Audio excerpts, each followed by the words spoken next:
ദൈവത്തിൻ്റെ ധന്യ തിരുനാമം വാഴ്ത്തപ്പെടുമാറാകട്ടെ. ഈ അനുഗ്രഹിക്കപ്പെട്ട നല്ല ഒരു സമയത്തിനായി ഞാൻ ദൈവത്തിന് സ്തോത്രം ചെയ്യുന്നു, സ്തുതിക്കുകയാണ്. വിശുദ്ധിക്ക് വേണ്ടി, വേർപാടിനു വേണ്ടി വില കൊടുക്കുകയും പ്രാർത്ഥിക്കുകയും ഒരുങ്ങുകയും ചെയ്യുന്ന എല്ലാ വിശുദ്ധ ദാസീദാസന്മാർക്കും വീണ്ടും വരുന്നവനായ യേശുക്രിസ്തുവിൻ്റെ നിസ്തുല്യമായ നാമത്തിൽ എൻ്റെ സ്നേഹവും വന്ദനവും ഈ സമയത്ത് അറിയിക്കുകയാണ്. ഞാൻ നിങ്ങളുടെ മുമ്പിൽ ഇന്നൊരു ചെറിയ വിഷയവുമായിട്ടാണ് കടന്നു വന്നിരിക്കുന്നത്. വിശുദ്ധന്മാരുടെ കണ്ണുകൾ.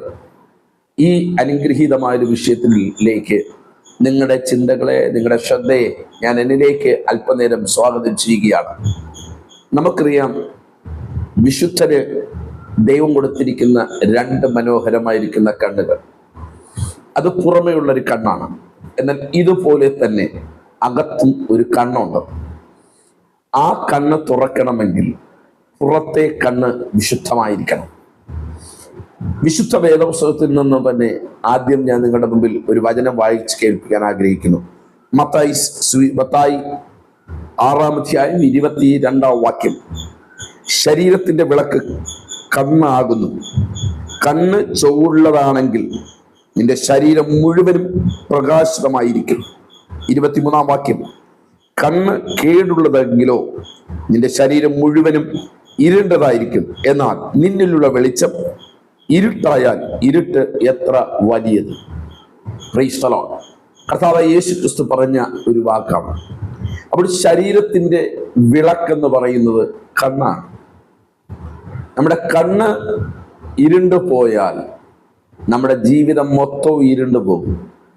അപ്പോൾ നമ്മുടെ ശരീരത്തിന്റെ അകത്തുള്ള അവയവങ്ങളിൽ വിശുദ്ധ വേദപുസ്തകം വളരെ മാന്യതയും വളരെ ബഹുമാനവും വളരെ വിലയും കൊടുത്തിരിക്കുന്ന ഒരു അവയവമാണ് കണ്ണ്. വിശുദ്ധ വേദപുസ്തകത്തിന്റെ ഉൽപ്പത്തി മുതൽ വെളിപ്പാട് വരെ വായിക്കുമ്പോഴും ഈ കണ്ണിനെ കുറിച്ചുള്ള വിവിധ തരത്തിലുള്ള കാര്യങ്ങളെക്കുറിച്ച് വിശുദ്ധ വേദപുസ്തകം പറയുന്നു. കണ്ണ് നിമിത്തം വന്ന ദോഷങ്ങൾ, കണ്ണ് നിമിത്തം വന്ന അനുഗ്രഹങ്ങൾ, കണ്ണ് നിമിത്തം നമ്മുടെ ജീവിതത്തിൽ വരുന്ന നഷ്ടങ്ങൾ, കഷ്ടങ്ങൾ, ഉയർച്ചകൾ, താഴ്ചകൾ, പരാജയങ്ങൾ ഒക്കെ ഈ വിശുദ്ധ വേദപുസ്തകത്തിനകത്ത് നമുക്ക് കാണാൻ സാധിക്കുന്നു. എല്ലാം ഇന്ന് നിങ്ങളുടെ മുമ്പിൽ പറയാനുള്ള സമയം നമ്മുടെ മുമ്പിൽ ഇല്ലല്ലോ. എങ്കിലും ഒരു വിശുദ്ധന്റെ ജീവിതത്തിൽ അറിഞ്ഞിരിക്കേണ്ടതായിട്ടുള്ള ഏറ്റവും പ്രധാനപ്പെട്ട ചില വാക്കുകൾ മാത്രം നിങ്ങളുടെ മുമ്പിൽ പറഞ്ഞ് ദൈവസന്നിധിയിൽ നമുക്ക് പ്രാർത്ഥിക്കാം. നോക്കുക, വേദപുസ്തകത്തിലെ കണ്ണിന് വളരെ പ്രാധാന്യം കൊടുക്കുന്നു എന്ന് ഞാൻ ഒരു വചനത്തിൽ കൂടി നിങ്ങൾക്ക് ആദ്യമായിട്ട് വായിച്ച് കേൾപ്പിക്കാനിടയായി. അവിടെ യേശു പറഞ്ഞൊരു വാക്കാണ്, ശരീരത്തിന്റെ വിളക്ക് കണ്ണാകുന്നു. ശരീരത്തിന്റെ വിളക്കെന്ന് പറയുന്നത് കണ്ണാണ്. ഒരു വീട്ടിൽ രാത്രിയാകുമ്പോൾ ഒരു വിളക്ക് കത്തിച്ചില്ലെങ്കിൽ ആ വീട് മുഴുവനും അന്ധകാരമാകുന്നു. ആ വീട് ഉണ്ടോന്ന് പോലും ആർക്കും അറിയത്തില്ല. ഇതുപോലെയാണ് യേശു പറയുന്നത്, ശരീരത്തിന്റെ വിളക്ക് കണ്ണാകുന്നു. കണ്ണ് ചൊവ്വുള്ളതെങ്കിൽ നിന്റെ ശരീരം മുഴുവനും പ്രകാശിക്കും. അപ്പോൾ നമ്മുടെ കണ്ണ് നല്ലതാണെങ്കിൽ, അല്ലെങ്കിൽ കണ്ണ് ചൊവ്വുള്ളതാണെങ്കിൽ, ആ വാക്കാണ് അവിടെ പറയും, ചൊവ്വുള്ളതാണെങ്കിൽ നമ്മുടെ കണ്ണുകൾ നന്നായിട്ട് പോയിക്കൊണ്ടിരിക്കുന്നുവെങ്കിൽ, അല്ലെങ്കിൽ കണ്ണ് നല്ല കാര്യങ്ങളിൽ നോക്കിക്കൊണ്ട് നമ്മൾ മുമ്പിലോട്ട് യാത്ര ചെയ്യുന്നെങ്കിൽ നമ്മുടെ ശരീരം മുഴുവനും പ്രകാശിക്കും. എന്നുവെച്ചാൽ നമ്മൾ ശരിക്കും ഒരു മനുഷ്യരായി ജീവിക്കും, ഒരു ദൈവമകനായി ജീവിക്കും. ഇനി കണ്ണ് കേടുള്ളതെങ്കിലോ നിന്റെ ശരീരം മുഴുവനും ഇരുണ്ടതായിരിക്കും. എന്നാൽ നിന്നിലുള്ള വെളിച്ചം ഇരുട്ടായാൽ ഇരുട്ട് എത്ര വലിയത്. കണ്ടോ, നമ്മുടെ ശരീരത്തിന്റെ എല്ലാ അവയവങ്ങളിലും വെച്ച് യേശുക്രിസ്തു പറയുന്നു, കണ്ണാണ് ഒരു ശരീരത്തിന്റെ ഒരു വിളക്കെന്ന് പറയുന്നത്. Price the Lord. അപ്പോൾ തന്നെ നമ്മുടെ ജോബ് പറഞ്ഞൊരു വാക്ക്, യോബിന്റെ പുസ്തകം 31-ാം അധ്യായം 1-ാം വാക്യം. ഞാനൊരു വേറെ ഒരു വേർഷനിൽ കൊടുത്തിരിക്കുന്ന വാക്യം ഞാൻ ആദ്യം ഒന്ന് വായിച്ചോട്ടെ. ഒരു യുവതിയെ കാമത്തോടെ നോക്കരുതെന്ന് ഞാൻ എൻ്റെ കണ്ണുമായി നിയമം ചെയ്തു. നമ്മുടെ വിശുദ്ധ വേദപുസ്തകത്തിൽ എഴുതിയിരിക്കുന്നത്, ഞാൻ കണ്ണുമായി നിയമം ചെയ്തു, പിന്നെ എങ്ങനെ ഒരു കന്യകയെ നോക്കും. എന്നാൽ വേറൊരു വേർഷനിൽ എഴുതിയിരിക്കുന്നതാണ് കുറച്ചും കൂടെ വ്യക്തമായി നമുക്ക് മനസ്സിലാക്കാൻ പറ്റും. ഒരു യുവതിയെ കാമത്തോട് നോക്കരുതെന്ന് ഞാൻ എൻ്റെ കണ്ണുമായി നിയമം ചെയ്തു. കണ്ടോ, യേശു പറഞ്ഞു ശരീരത്തിന്റെ വിളക്കാണ് കണ്ണ്. നമ്മുടെ കണ്ണ് ചൊവ്വുള്ളതാണെങ്കിൽ ശരീരം മുഴുവനും പ്രകാശമായിരിക്കും, പ്രകാശത്തിൽ നടക്കും. ഇനി കണ്ണ് ചൊവ്വില്ലെങ്കിലോ ശരീരം മുഴുവനും അവയവങ്ങളെല്ലാം ഇരുട്ടായിത്തീരും, ആ ശരീരം ഇരുട്ടായിത്തീരും. അതോടൊപ്പം തന്നെ ജോബ് നമ്മളോട് പറഞ്ഞ വാക്ക് ഇങ്ങനെയാണ്: ഒരു യുവതിയെ കാമത്തോട് നോക്കരുതെന്ന് ഞാൻ എൻ്റെ കണ്ണുമായി നിയമം ചെയ്തു. ഹല്ലേലൂയ. ആ നിയമം ഉറപ്പുള്ള നിയമം, ആ കണ്ണിനോട് ജോബ് നിയമം ചെയ്യുകയാണ്. ഒരു കന്യകയെ കാമത്തോട് നോക്കരുതെന്ന് ഒരു നിയമം ചെയ്തു. അപ്പോൾ നമ്മുടെ ശരീരത്തിന്റെ ഓരോ അവയവങ്ങളുമായി നമുക്കൊരു നിയമം ഉണ്ടായിരിക്കണം. എങ്കിൽ മാത്രമേ, ജോബിനെ കുറിച്ച് നമുക്കറിയാം, അന്നത്തെ ചരിത്രകാരൻ പറയുന്നത് അന്നത്തെ കാലഘട്ടത്തിൽ ഒരു രാജാവായി ജീവിച്ച മനുഷ്യനാണ്. രാജകീയ പ്രൗഢിയിൽ തന്റെ മുമ്പിൽ ഒത്തിരി കന്യകമാർ തന്റെ മുമ്പിൽ കൂടെ കടന്നു പോകും. ആരുടെ അടുക്കൽ ചെന്നാലും ആരുടെ അടുക്കൽ ജീവിച്ചാലും നോ പ്രോബ്ലം, ഒരു പ്രശ്നവും ഇല്ല. പക്ഷേ പുള്ളി ദൈവത്തിന്റെ മുമ്പിൽ വിശ്വസ്തനും വിശുദ്ധനുമായതുകൊണ്ട് പുള്ളി പറയുന്നൊരു വാക്കാണ്: ഞാൻ എൻ്റെ കണ്ണുമായി ഒരു നിയമം ചെയ്തു, പിന്നെ ഞാൻ എങ്ങനെ ഒരു കന്യകയെ നോക്കും? ആ ഒരു ചോദ്യമാണ് നമ്മുടെ വിശുദ്ധ വേദപുസ്തകത്തിൽ കൊടുത്തിരിക്കുന്നത്. അങ്ങനെയാണെങ്കിൽ നമ്മുടെ കണ്ണുമായി നമുക്ക് നിയമം ചെയ്യാൻ കഴിയുമെങ്കിൽ നമ്മുടെ ശരീരം മുഴുവനും പ്രകാശമായി തീരും. നമ്മുടെ ശരീരം പ്രകാശമായി തീർന്നാൽ നമ്മൾ പോകുന്നിടത്ത് നമ്മളൊരു പ്രകാശമായി തീരും. നമ്മുടെ സഭയിൽ നമ്മളൊരു പ്രകാശമായി തീരും. നമ്മുടെ ഓഫീസിൽ നമ്മളൊരു പ്രകാശമായി തീരും. നമ്മൾ ഏത് മേഖലകളിൽ പോയാലും ഒരു പ്രകാശമായി തീരുവാനിടയാകും. കാരണം എന്താണ്? കണ്ണ് പ്രകാശമുള്ളതാണ്, കണ്ണ് ചൊവ്വുള്ളതാണ്. ഹല്ലേലൂയ. ഇന്ന് ആ ഭാഗം അവിടെ നിൽക്കുമ്പോൾ തന്നെ ഞാൻ പുറമേയുള്ള കണ്ണിനെ കുറിച്ചാണ് ഞാൻ ആദ്യം പറഞ്ഞത്. എന്നാൽ നമ്മുടെ പുറമേയുള്ള കണ്ണിനെ വളരെ വിശുദ്ധിയോടെ സൂക്ഷിക്കണമെന്നാണ് യേശു തിരുവചനം നമ്മളെ പഠിപ്പിക്കുന്നത്.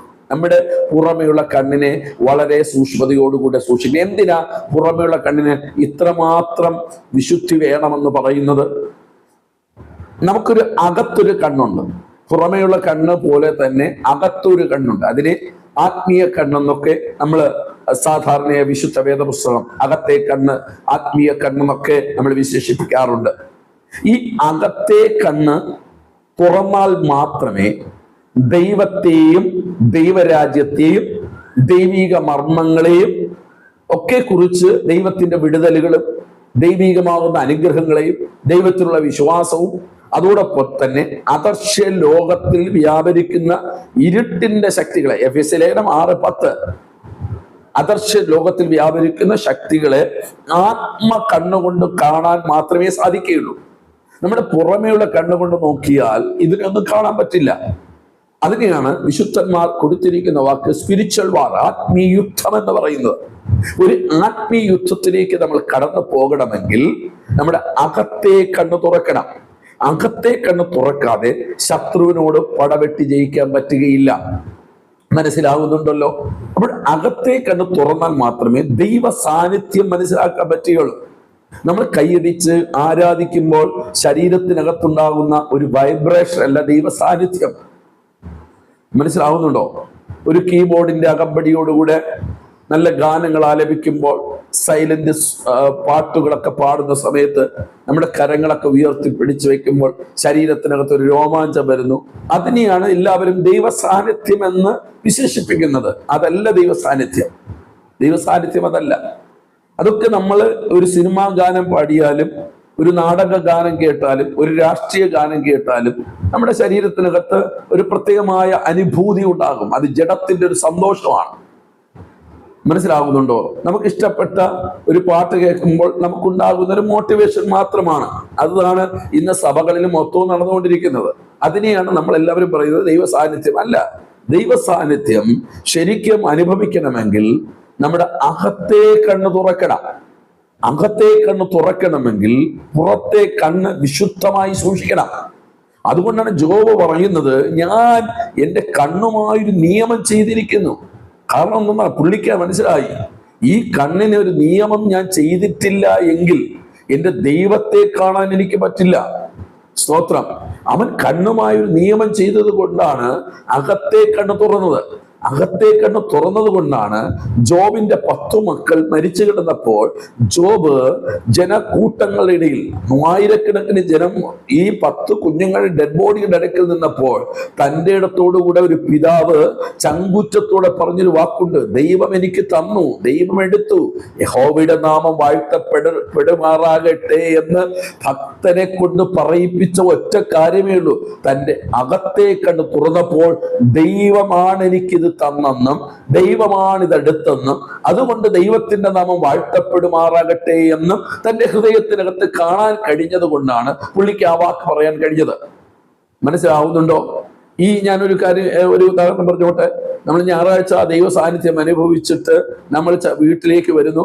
പിറ്റേ ദിവസം വരുന്ന പ്രതിസന്ധിയുടെ മുമ്പിൽ നമ്മൾ എന്തുകൊണ്ട് ദൈവത്തോട് ചോദ്യം ചെയ്യുന്നു? നമ്മൾ ദൈവ സാന്നിധ്യം അനുഭവിച്ചവരല്ലേ?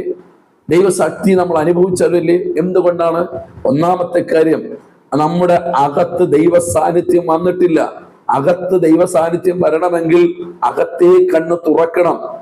അകത്തെ കണ്ണ് തുറക്കണമെങ്കിൽ പുറത്തെ കണ്ണ് വിശുദ്ധമായിരിക്കണം എന്നാണ് വിശുദ്ധ വേദപുസ്തകം പറയുന്നത്. ഇനി അദർശ്യമണ്ഡലത്തിൽ ഞാൻ പറഞ്ഞല്ലോ, ഈ ലോകത്ത് നമ്മൾ കാണുന്നതല്ല, ഒരു അദർശ്യമായ ഒരു ശക്തിയുണ്ട്. അത് പൗലോസ് അപ്പോസ്തലൻ വിവിധ ഇടങ്ങളിൽ അത് നമ്മളോട് പറഞ്ഞുകൊണ്ടിരിക്കുകയാണ്, നമ്മളെ പഠിപ്പിക്കുന്നുണ്ട്. അദർശ്യ ലോകത്ത് വ്യാപരിക്കുന്ന ഇരുട്ടിന്റെ ശക്തികളുണ്ട്. ആ ശക്തിയോട് വെല്ലുവിളിക്കാൻ നമ്മുടെ 2 ഹല്ലേലൂയ സ്തോത്രവും 2 അന്യഭാഷ കൊണ്ട് നടക്കയില്ല. നമ്മുടെ അകത്തെ കണ്ണ് തുറക്കണം. അകത്തെ കണ്ണ് തുറന്നാലേ നമ്മുടെ വീട്ടിനകത്ത് വരുന്ന കാര്യങ്ങൾ പ്രാർത്ഥന നമുക്ക് കാണാൻ കഴിയുള്ളൂ. മനസ്സിലാവുന്നുണ്ടല്ലോ? അതാണ് യേശു പറഞ്ഞത്, ശരീരത്തിന്റെ വിളക്ക് കണ്ണ് എന്ന് യേശു പഠിപ്പിച്ചതിന്റെ സാരം അതാണ്. ഹല്ലേലൂയ. അങ്ങനെയാണെങ്കിൽ നമ്മൾ ഇന്നൊരു ഹിതപരിശോധന നടത്താൻ വേണ്ടി ഈ സന്ദേശം ഉതകട്ടെ എന്ന് ക്രിസ്തുവിൽ ഞാൻ ആഗ്രഹിക്കുന്നു. അപ്പോൾ അകത്തെ മനുഷ്യൻ അല്ലെങ്കിൽ അകത്തെ മനുഷ്യന്റെ കണ്ണ് തുറന്നാൽ മാത്രമേ അദർശ്യമേറിയ ദൈവ സാന്നിധ്യം മനസ്സിലാക്കാൻ പറ്റുകയുള്ളൂ. നോക്കണം, ഇന്നത്തെ ആത്മീയ ലോകത്തിൽ മരുന്ന് ഉപയോഗിക്കുന്നത് അവർക്ക് ചിലർ ഉപയോഗിക്കുന്നു, ചിലർ ഉപയോഗിക്കുന്നില്ല. ഞാൻ അതിനൊന്നിനും ഞാൻ തടസ്സമല്ല. ഓരോരുത്തരുടെ വിശ്വാസമാണ്. ചിലർ ഭയങ്കരമായ വിശ്വാസത്തിൽ നിന്നിട്ട് യേശു എന്നെ സൗഖ്യമാക്കും.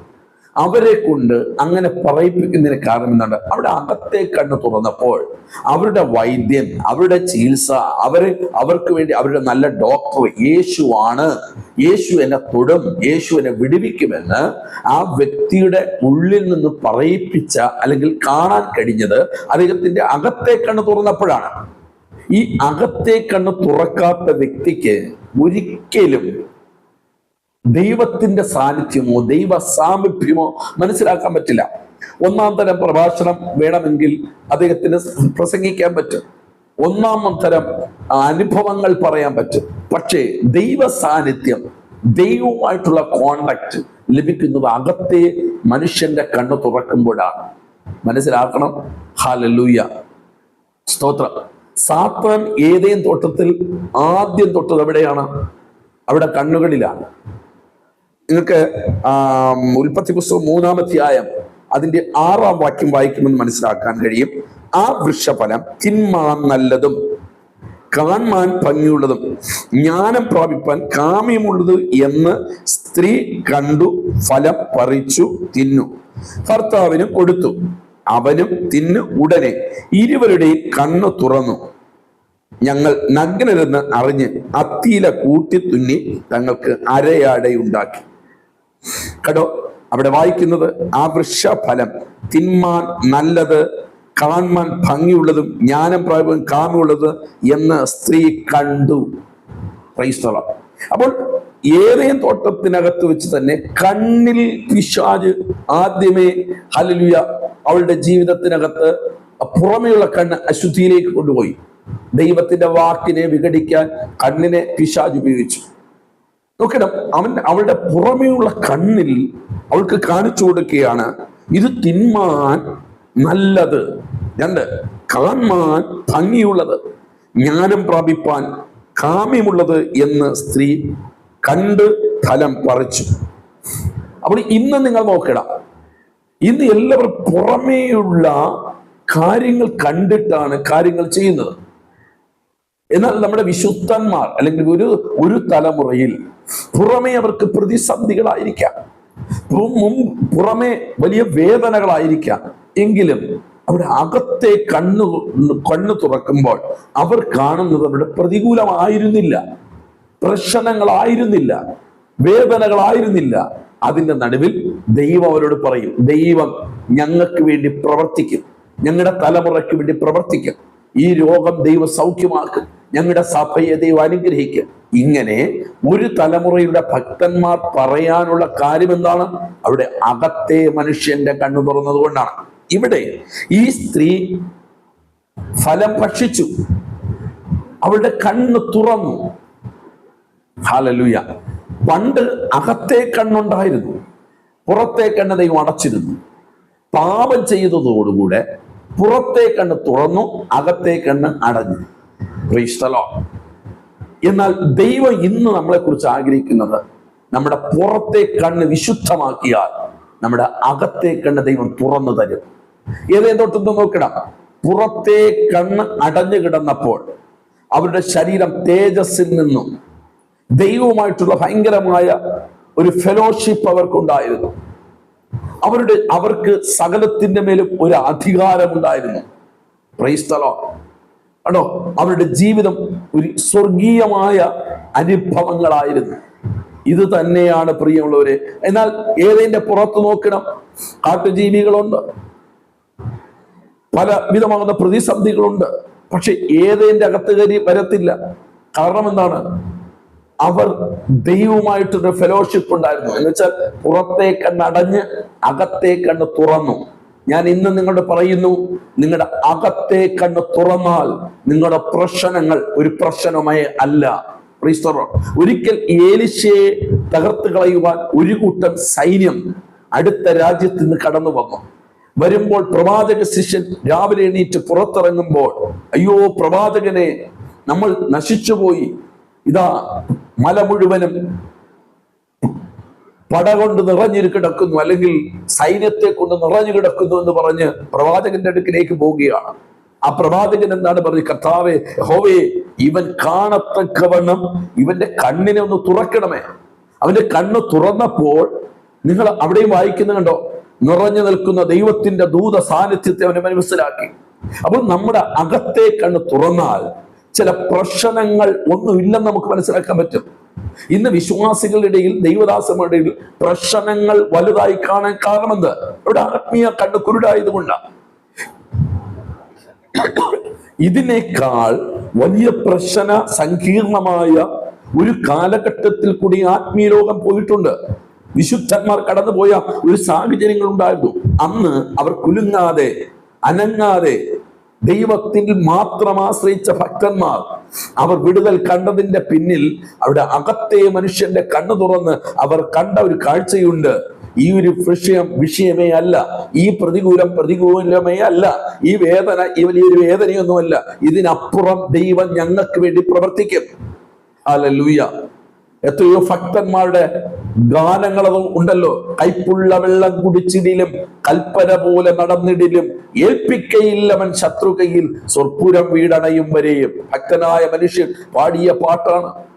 എന്നതിന്റെ അർത്ഥം, ജീവിതത്തിനകത്ത് പട്ടിണി വന്നാലും, വേദന വന്നാലും, രോഗം വന്നാലും, ദുരിതം വന്നാലും, ഈ ലോകം ആക്ഷേപം ചൊല്ലിയാലും, പരിഹാസത്തിന്റെ ഒന്നിനു പുറകെ ഒന്നായിട്ടുള്ള ഞരക്കങ്ങൾ വന്നാലും, അകത്തെ കണ്ണ് തുറമെന്നവൻ പറയും, ഇത് ഞങ്ങൾക്കൊരു പ്രശ്നമേ അല്ല.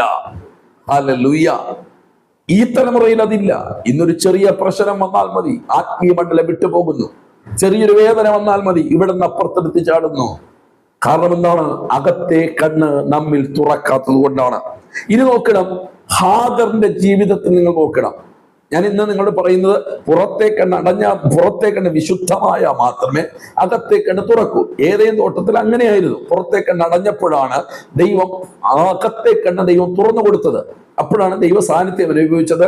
ദൈവത്തിന്റെ തേജസ്സിൽ അവർക്ക് തേജസ്സിന്റെ വസ്ത്രം ധരിച്ചത്, സകലത്തിന്റെ മേലും അധികാരം ലഭിച്ചത്. കണ്ടോ? പക്ഷെ എപ്പോഴൊക്കെ പിശാചിന് മനസ്സിലായി ഇവന്റെ അകത്തെ കണ്ണടയാതെ എന്ത് ചെയ്യില്ല, ദൈവമായിട്ടുള്ള ബന്ധം ഇവർ വിടത്തില്ലെന്ന് മനസ്സിലാക്കിയിട്ട് സാത്താൻ ചെയ്ത ഏറ്റവും വലിയ ഒരു അടവായിരുന്നു കണ്ണിന് പുറമെയുള്ള കണ്ണിന് കാണാനുള്ളത് ചിലത് കാണിച്ചു കൊടുത്തു. അവർക്കത് ഇഷ്ടപ്പെട്ടു. പുറമെയുള്ള കണ്ണ് തുറന്നു, അകമെയുള്ള കണ്ണടഞ്ഞു. ദൈവമായിട്ടൊരു ബന്ധം മാറി. ഈ അകത്തെ കണ്ണ് അടയുമ്പോഴാണ് പ്രിയമുള്ളവര് അത്തിയലെല്ലാം കൂട്ടിത്തുന്നാൻ തുടങ്ങുന്നത്. Price the Lord. നമ്മളും അങ്ങനെ തന്നെയാണ്. അകത്തെ കണ്ണ്, അകത്തെ മനുഷ്യന്റെ എന്ന് വെച്ചാൽ ആത്മീയ കണ്ണടയുമ്പോഴാണ് ഈ അത്തിയല കൂട്ടിത്തുന്നാൻ തുടങ്ങുന്നത്, അഡ്ജസ്റ്റ് ചെയ്യുന്നത്. Price the Lord. നമ്മുടെ മക്കൾക്ക് വേണ്ടി അഡ്ജസ്റ്റ് ചെയ്യും, നമ്മുടെ സഭയ്ക്ക് വേണ്ടി അഡ്ജസ്റ്റ് ചെയ്യും, നമുക്ക് വേണ്ടപ്പെട്ടവർക്ക് വേണ്ടി അഡ്ജസ്റ്റ് ചെയ്യും, നമ്മുടെ കുടുംബജീവിതത്തിന് വേണ്ടി അഡ്ജസ്റ്റ് ചെയ്യുന്നത് കണ്ടല്ലോ. ഏതേത് തൊട്ടത്തിൽ പണ്ട് അഡ്ജസ്റ്റ്മെന്റ് ഇല്ല. അവൾ തേജസ്സിന്റെ വസ്ത്രം ഇട്ടുകൊണ്ട് ദൈവത്തിന്റെ സന്നിധിയിൽ ഓടിപ്പോകും, വരും, പോകും. ആ ഒരു ദൈവ സാന്നിധ്യത്തിൽ സകലത്തിന്റെ മേൽ അധികാരമുണ്ടായിരുന്നു. ഏതേനില്ല ദൈവിക നന്മ അവർ പ്രാപിച്ചു. പക്ഷെ ഇന്ന് അങ്ങനെയല്ലല്ലോ. ഇന്നെല്ലാം അഡ്ജസ്റ്റ്മെന്റാ. ആരാധന അഡ്ജസ്റ്റ്മെന്റ്, പ്രാർത്ഥന അഡ്ജസ്റ്റ്മെന്റ്, ആത്മീയ മണ്ഡലമെല്ലാം അഡ്ജസ്റ്റ്മെന്റ്. വചനം പോലും തിരുത്തി അഡ്ജസ്റ്റ്മെന്റിൽ പറയുന്നവരുണ്ട്. കാരണം എന്താണ്? പുറമെയുള്ള കണ്ണ് തുറന്ന് അകമെയുള്ള കണ്ണ് അടഞ്ഞു. ഇത് സാത്താന്റെ ഏറ്റവും വലിയ തന്ത്രമാണ്. വിശുദ്ധന്മാരോട് ഞാൻ പറയുന്നു, നമ്മൾ ഈ തലമുറയിൽ പുറമെയുള്ള കണ്ണ് തുറന്നിട്ട് അകമെയുള്ള കണ്ണ് അടയപ്പെട്ടിരിക്കുകയാണ്. പുറമെയുള്ള കണ്ണ് തുറന്നു കഴിഞ്ഞാൽ ഇവിടെ നമ്മൾ വായിച്ചതുപോലെ കാണാൻ ഭംഗിയുള്ളതായി ചിലത് തോന്നും. നല്ലത് നല്ലത് നല്ലത്, ആ മീറ്റിംഗ് നന്നായിരിക്കുന്നു, ഏറ്റവും ഭംഗിയായി ചെയ്തിരിക്കുന്നു, ഏറ്റവും നന്നായിരിക്കുന്നു. കാരണം എന്താണ്? പുറമെയുള്ള കണ്ണ് തുറന്നപ്പോൾ നാട്ടിൽ നടക്കുന്നതില്ല നമ്മുടെ കൺവെൻഷനിലും വന്നു, സഭയിലും വന്നു, നമ്മുടെ വീടുകളിലും വന്നു, നമ്മുടെ പിള്ളേരിലും വന്നു. നല്ലത് നല്ലത് നല്ലത്. സ്തോത്രം. കാരണം എന്താണ്? അകത്തെ കണ്ണടഞ്ഞു പോയി. ദൈവദാസന്മാരെ കുഞ്ഞെ, ജീവിതത്തിനകത്ത് നമ്മൾ ഇന്നൊരു ശോധന ചെയ്യണം. നമ്മുടെ കർത്താവിന്റെ വരവ് ഏറ്റുമടുത്തിരിക്കുകയാണ്. നമ്മുടെ അകത്തെ കണ്ണടഞ്ഞിട്ട് പുറത്തെ കണ്ണ് പ്രകാശത്തോടെ നിന്നാൽ നമ്മൾ നല്ലത് നല്ലതെന്നൊക്കെ പറയും, പക്ഷേ നമുക്ക് നിത്യത ലഭിക്കുകയില്ല. ഇനി നോക്കണം, ആത്മാവിന്റെ കണ്ണ് തുറക്കണം, വിശ്വാസ കണ്ണ് തുറക്കണം. ഹല്ലേലൂയ. ആ കണ്ണ് തുറക്കാത്ത കാലം ഒരിക്കലും ദൈവപ്രവൃത്തി നമ്മിൽ കാണുകയില്ല. ആകയാൽ നിങ്ങളുടെ അകത്തെ കണ്ണടഞ്ഞിട്ടുണ്ടോ ഇല്ലേ എന്ന് ഇന്ന് നമ്മളൊന്ന് ശോധന ചെയ്യുവാൻ പരിശുദ്ധ ആലോചന പറയുകയാണ്. ഇനി നിങ്ങൾ ശ്രദ്ധിക്കണമേ, ഈ കണ്ണിന് ഒരു പ്രത്യേകമായ രോഗമുണ്ട്. വിശുദ്ധന്മാരുടെ കണ്ണുകൾക്ക് വരുന്ന പ്രത്യേക രോഗം. സ്തോത്രം. നമുക്കറിയാം, നമ്മുടെ കണ്ണുകൾക്ക് ചിലപ്പോൾ കണ്ണിന് ചുമപ്പ് വരും, ചെങ്കണ്ണം അതിനെ പറയാറുണ്ട്. ചിലപ്പോൾ കണ്ണിന് ചെറിയ ചെറിയ കുരുക്കൾ വരാറുണ്ട്, കണ്ണിന് കാഴ്ചയിൽ മങ്ങൽ വരാറുണ്ട്, ചിലരുടെ കണ്ണുകൾ അന്ധമാകാറുണ്ട്. ഹല്ലേലൂയ. ഇതുപോലെ ഒരു വിശുദ്ധന്റെ ആത്മീയ കണ്ണുകൾക്ക് ഒരു രോഗം വരാറുണ്ട്. ആ രോഗത്തിന്റെ പേരാണ് 1 യോഹന്നാന്റെ ലേഖനം 2-ാം അധ്യായം 16-ാം വാക്യത്തിൽ യോഹന്നാൻ ശ്ലീഹ എഴുതിയത് ഇങ്ങനെയാണ്: ജഡമോഹം, കൺമോഹം, ജീവനത്തിന് പ്രതാപം, ഇങ്ങനെ ലോകത്തിലുള്ളത് എല്ലാം പിതാവിൽ നിന്നല്ല ലോകത്തിൽ നിന്നത്രേ ആകുന്നു. അപ്പോൾ അവിടെ പറയുന്നത് കൺമോഹം അതൊരു രോഗമാണ്. ആർക്കുള്ള രോഗമാണ്? നാട്ടുകാർക്കുള്ള രോഗമല്ല. അവിടെ കണ്ണ് തുറന്ന്, പുറമെയുള്ള കണ്ണ് തുറന്നു കിടക്കുന്നു, അകത്തെ ആത്മീയ കണ്ണ് കുരുടായി കിടക്കുന്നു. അത് വർഷം കൊണ്ടേ അങ്ങനെ തന്നെയാണ്. പക്ഷെ ഇന്ന് ആത്മീയരുടെ ഇടയിലുള്ള ഒരു രോഗമാണ് ഇവിടെ യോഹന്നാൻ ശ്ലീഹ പറഞ്ഞത്, കൺമോഹം. Praise the lord. ആരാധനയുണ്ട്, പാട്ടുണ്ട്, പ്രാർത്ഥനയുണ്ട്, അന്യഭാഷയുണ്ട്, അഭിഷേകമുണ്ട്, പ്രസംഗമുണ്ട്, ദൂതുണ്ട്, പ്രവചനമുണ്ട്, എല്ലാം ഉണ്ട്. പക്ഷെ കൺമോഹത്തിന് ഒരു മാറ്റം ഉണ്ടായിട്ടില്ല. സ്തോത്രം. ഹല്ലേലൂയ. കണ്ണു, അതുകൊണ്ടാണ് ജോബ് വ്യക്തമായി പറഞ്ഞത്, ഞാൻ എൻ്റെ കണ്ണുമായി ഒരു നിയമം ചെയ്തു, ഞാൻ പിന്നെ എങ്ങനെ ഒരു കന്യകയെ നോക്കണം? അദ്ദേഹം വ്യക്തമായി പറഞ്ഞു. അദ്ദേഹത്തിന് ഈ ലോകത്തിലെ പലതും കാണാനും അത് അനുഭവിക്കാനും ഭാഗ്യമുള്ള മനുഷ്യനാ. പക്ഷെ പുള്ളി പറഞ്ഞൊരു വാക്കുണ്ട്, എന്നോ ഞാൻ കണ്ണുമായി ഒരു നിയമം ചെയ്തു. ഇവിടെ വായിക്കുന്നത് കൺമോഹം. അത് വിശുദ്ധന്മാരുടെ ഇടയിൽ കയറിയ ഒരു രോഗമാണ്, ഒരു മാരകമായ കണ്ണിന് പറ്റിയ ഒരു രോഗമാണ്. ഹല്ലേലൂയ. 100 വിശുദ്ധന്മാരെ എടുത്താൽ 99 വിശുദ്ധന്മാർക്കും അറിയാതെ അകത്ത് കയറിയിരിക്കുന്ന ഒരു രോഗമാണ് കൺമോഹം. ഹല്ലേലൂയ. അത് ഞാൻ കുറച്ചും കൂടെ എക്സ്പ്ലെയിൻ ചെയ്ത് പറഞ്ഞു കഴിഞ്ഞാൽ നമുക്കറിയാം, ദാവീദിനെ നമുക്കറിയാം. ദാവീദ് എന്ന് പറയുന്ന മനുഷ്യൻ തന്റെ തലമേൽ ഒരു അഭിഷേകമുണ്ട് അല്ലെ. ശമൂവേൽ അഭിഷേക തൈലം എടുത്തൊഴിച്ച്, നിങ്ങൾക്ക് എല്ലാവർക്കും ആ ചരിത്രം അറിയാവുന്ന ഒരു വിഷയമാണ്. തലമേൽ അഭിഷേകം ഇരിക്കുകയാണ്. ദൈവത്താൽ മാനിക്കപ്പെട്ട മകനാണ്. ഗോലിയാത്തിനെ ഒറ്റ ഏറിൽ തള്ളിയിട്ടവനാണ്. ഇസ്രായേലിലെ മധുര ഗായകനാണ്. ദൈവത്തിന്റെ പെട്ടകം എടുത്തുകൊണ്ടുവന്നപ്പോൾ മുൻപിൽ നൃത്തത്തോടുകൂടെ ആരാധിച്ചവനാണ്. എന്നുവെച്ചാൽ ദൈവവുമായി ഭയങ്കരമായ ഒരു ബന്ധമുള്ള ഒരു മനുഷ്യൻ. നമ്മളെല്ലാ ഞായറാഴ്ചകളിലും ദാവീദിനെ ഓർക്കാതെ പോകത്തില്ല. ഓർക്കണം. നല്ലൊരു ദൈവ പ്രവൃത്തിയുടെ സങ്കീർത്തനങ്ങളാണ് ദൈവാത്മാവിൽ താൻ എഴുതിയിട്ടുള്ളത്. അതിന്റെ അനുഭവങ്ങളിൽ കൂടെ നല്ല കാര്യമാണ്. പക്ഷെ ദാവീദിന്റെ ജീവിതത്തിലും സംഭവിച്ചത് ആ കണ്ണുമായി ഒന്ന അനുഭവം, കൺമോഹമാണ്. കൺമോഹം. തൻ്റെ വീട്ടിനകത്ത് ഭാര്യമാരുണ്ട്, വെപ്പാട്ടിമാരുണ്ട്. എന്ന് വെച്ചാൽ വ്യവസ്ഥയിലുള്ള ദൈവിക വ്യവസ്ഥ പ്രകാരം ഉള്ള കാര്യങ്ങൾ വീട്ടിനകത്തുണ്ട്. പക്ഷേ തൻ്റെ കണ്ണുകൾ തൊട്ടടുക്കലുള്ള ബർഷേബ എന്ന് പറയുന്ന സ്ത്രീയെ കാണുവാനിടയായി. കൺമോഹം. സ്തോത്രം. ഒരു ദിവസം കൊണ്ടല്ല ഈ കൺമോഹം വരുന്നത്. ഒരു ദിവസം കൊണ്ട് കണ്ണ് ഒന്ന് മോഹിച്ചു കഴിഞ്ഞാൽ അപ്പോഴും വരത്തില്ല. നമുക്കറിയാം കാഴ്ച ശക്തി കുറയുന്ന എപ്പോഴാണ്. ഇന്നലെ എൻ്റെ കണ്ണിൽ ഒരു മങ്ങൽ വന്നു, നാളെ കണ്ണ് അന്ധനായി തീരത്തില്ല. ഇത് ക്രമീകരിച്ച് ഓരോ ദിവസം കഴിയുന്നത് ഇങ്ങനെ ക്രമീകരണമായിട്ട് വന്നിട്ടാണ് നമ്മുടെ കണ്ണുകൾ അന്ധമായി തീരുന്നത്. അങ്ങനെയാണെങ്കിൽ ദാവീദിന്റെ ജീവിതത്തിൽ അവരൊന്ന് നോക്കി. ആ നോക്കുന്ന മധ്യത്തിൽ കൺമോഹം അവന്റെ കണ്ണിൽ കയറി. കാരണം ദാവീദ് ഇത്ര അഭിഷേകമൊക്കെ ഉണ്ടെങ്കിലും ജോബിനെ പോലെ കണ്ണുമായൊരു നിയമം ചെയ്തില്ല. നമ്മളും അങ്ങനെയാണ്. അഭിഷേകത്തിൽ നിറയും, അന്യഭാഷയൊക്കെ പറയും, പ്രവചനമൊക്കെ ഉണ്ട്, അത്ഭുതങ്ങളും രോഗശാന്തികളും എല്ലാം ഉണ്ട്, മണിക്കൂറുകളൊക്കെ പ്രാർത്ഥിക്കും. പക്ഷെ നമ്മൾ കണ്ണുമായൊരു നിയമം ചെയ്തിട്ടില്ല. അതുകൊണ്ടാണ് ചിലരൊക്കെ നമ്മൾ കാണുമ്പോൾ നമ്മൾ നേരെ ഹൃദയത്തിൽ കൊണ്ടുവരുന്നത്. ദാവീദും അങ്ങനെ തന്നെ ആയിരിക്കാം. അവൻ ഒരു ദിവസം കണ്ടു, ആ കണ്ട സാധനം അത് കൺമോഹമായി തീർന്നു. ഈ കണ്ണ് ചുമപ്പും കണ്ണ് പഴുപ്പും ഉള്ളവരുടെ അടുക്കൽ ആൾക്കാരൊക്കെ പറയാറുണ്ട്, പോകരുത് കേട്ടോ. എന്താണ് അത്? പകർച്ചവ്യാധിയായിട്ട് നമ്മുടെ അടുത്ത് വരും. ആരും കൊണ്ട് വരുന്നതല്ല, അത് വരുന്നതാ. ചില രോഗങ്ങൾ അങ്ങനെയാണ്. ദാവീദിന്റെ ജീവിതത്തിൽ അത് സംഭവിച്ചു. ആ രോഗം തന്റെ കണ്ണിലേക്ക് കയറി. ആ കണ്ണിൽ കയറി അന്ന് രാത്രി അവന്റെ കണ്ണിൽ കണ്ട ആ കാഴ്ച അവന്റെ ഹൃദയത്തിലേക്ക് പിശാച് കൊണ്ടു ചെന്നു. ആ ഹൃദയത്തിനകത്ത് പിശാച് പലവിധമായ ചിന്തകൾ കൊണ്ടിട്ട് അവളെ വശീകരിക്കാൻ ശ്രമിച്ചു. അവളുമായി വ്യഭിചാരം ചെയ്തു. ഇതാരുടെ ഭാര്യയാണ്? ഊരിയാവിന്റെ ഭാര്യയാണെന്ന് മനസ്സിലാക്കിയിട്ട് പുള്ളിയെ കൊല്ലാനുള്ള ക്രമീകരണം ചെയ്തു.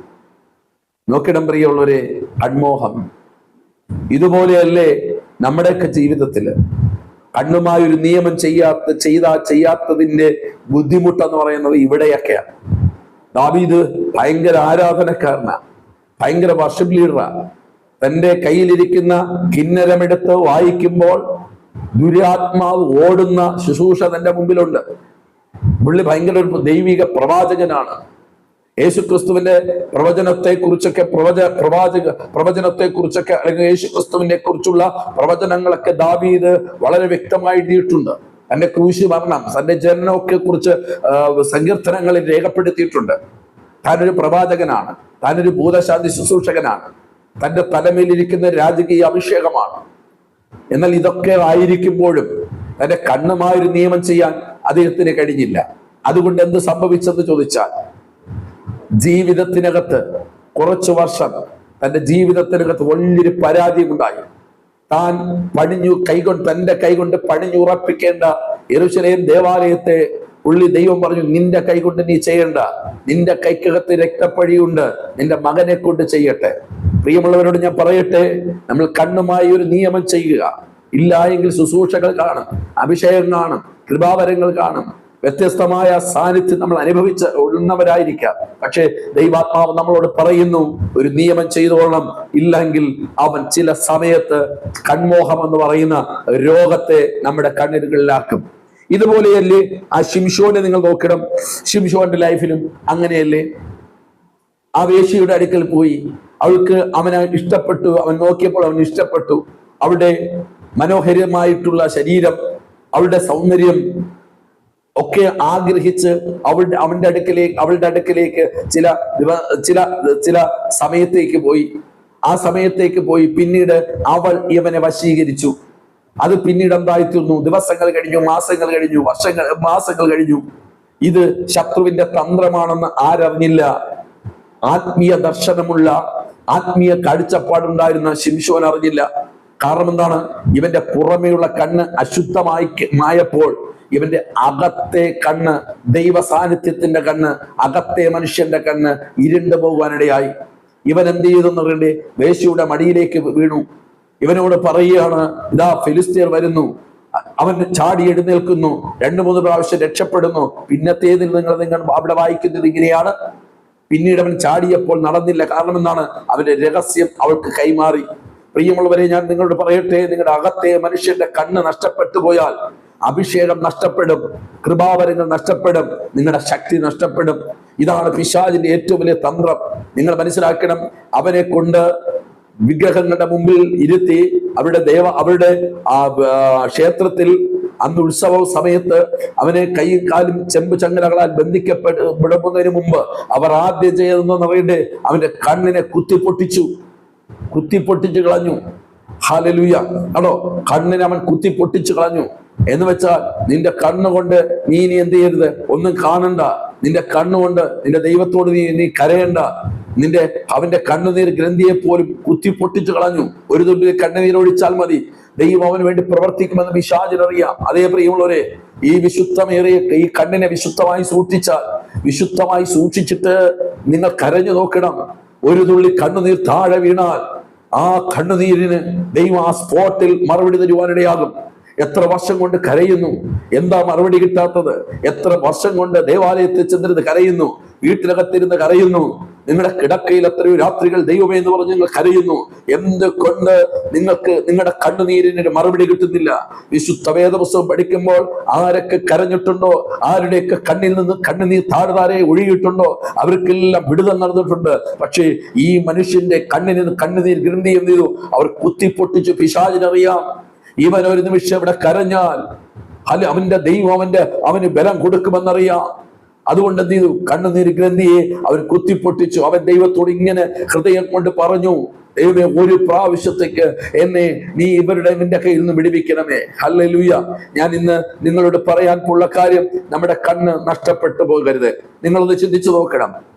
ഇന്ന് പുറമെയുള്ള കാര്യങ്ങളിൽ കൺമോഹം കയറിയിരിക്കുകയാണ്. ആത്മീയ ലോകത്ത് മുഴുവൻ കൺമോഹം, ആത്മീയ ശുശ്രൂഷകളുടെ ഇടയിൽ കൺമോഹം, ആത്മീയമായ വിശുദ്ധന്മാരുടെ ഇടയിൽ പോലും ആ രോഗം കയറിയിരിക്കുകയാണ്. ഇത് നമ്മൾ തിരിച്ചറിയണം. ഇത് തിരിച്ചറിയാതെ പോയാൽ വരുന്ന നാളുകളിൽ നമുക്ക് നഷ്ടപ്പെടാൻ പോകുന്നത് നമ്മുടെ അഭിഷേകം നഷ്ടപ്പെടും. അഭിഷേകം നഷ്ടപ്പെട്ടു പോയാൽ ശൗലിനെ പോലെ നമ്മൾ ആയിത്തീരും. ഹല്ലേലൂയ! അത് വരാതിരിക്കാൻ പരിശുദ്ധാത്മാവ് ഇന്ന് നമ്മളോട് ആലോചന പറയുന്നു. ജഡ കൺമോഹം, ആ കൺമോഹത്തിൽ നിന്നും നമ്മൾ ഒഴിഞ്ഞു മാറുക. അതിനെന്താണ് ചെയ്യേണ്ടത്? കർത്താവെ, എന്റെ കണ്ണുമായി ഞാൻ കർത്താവുമായി ഒരു നിയമം ചെയ്യുക. ഞാൻ ദൈവമായിട്ട് നിയമം ചെയ്യുക. കർത്താവെ, ദൈവഹിതമില്ലാത്ത ഞാൻ കാണത്തില്ല.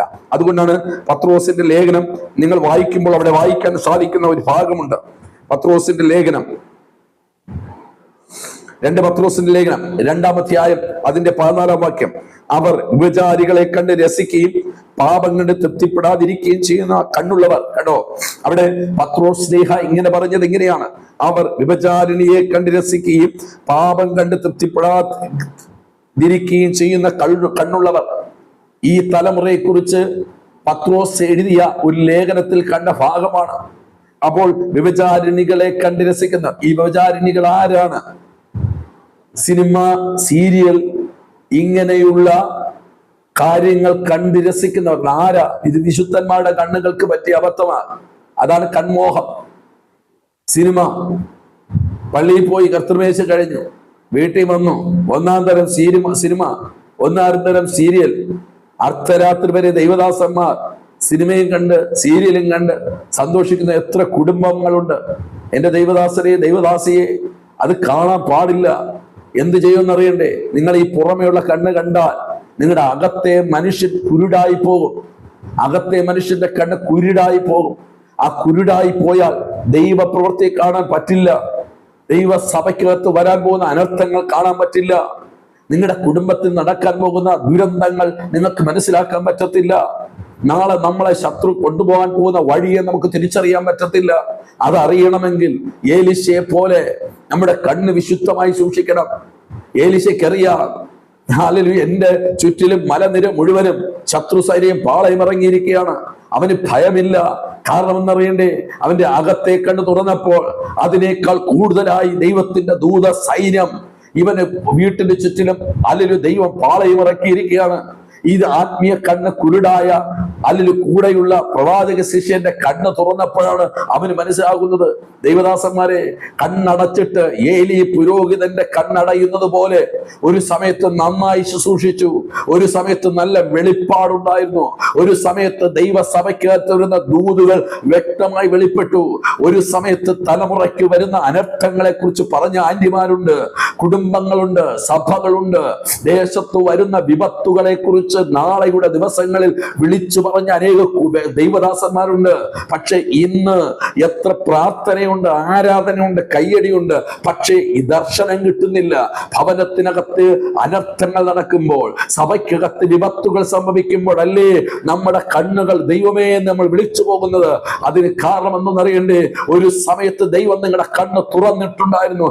ഇന്ന് പുറമേയുള്ള കണ്ണിന്റെ അശുദ്ധി നിങ്ങളുടെ അകത്തെ കണ്ണിനെ കുരുടാക്കിയിരിക്കുകയാണ്. ഇത് തിരിച്ചറിയാതെ പോകരുതേ. നിങ്ങളുടെ ആത്മീയ കണ്ണ് തുറക്കണം. നിങ്ങളുടെ ആത്മീയ കണ്ണ് തുറന്നില്ല എങ്കിൽ നമ്മുടെ സഭയിലും കുടുംബത്തിൽ വരുന്ന വിപത്തുകൾ വലുതായിരിക്കും.